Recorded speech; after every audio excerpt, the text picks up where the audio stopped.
Hello mga ka-farmers, magandang araw po sa ating lahat. Welcome po sa aking YouTube channel, Kadwa Michael. Ayan, ito po ay nanganak na rin.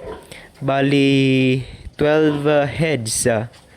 Nanganak noong September 17 at yung kanilang mga kilo ay more than 1 kilo sila lahat. Yung pinakamaliit, 1.2 at yung pinakamabigat ay 1.6.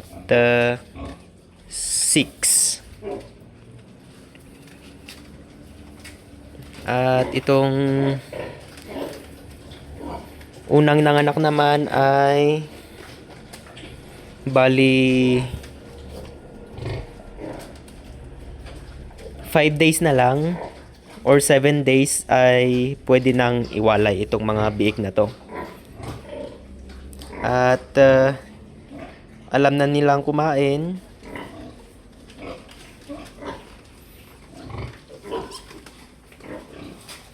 So yung isa dito ay nabenta na namin kasi hindi siya naglalandi. Kaya mas mabuting ibenta. Itong isa ay nabulugan na rin ito. At ito ay halos 2 months na buntis. Ayan, kaya yung kanyang tiyan ay kitang-kita na. At itong isa naman mahigit 40 days. Yan, kitang-kita na rin yung kanyang tiyan at dede. At ito rin yung pang-fattening natin, 7 heads.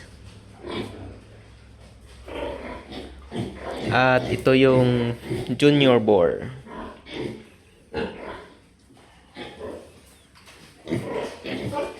Yan, itong dalawang to ay sa November aanak. At pag magpa-positive itong dalawa sa January 1 at January 6. So, yun lang po mga ka-farmers. Thank you for watching.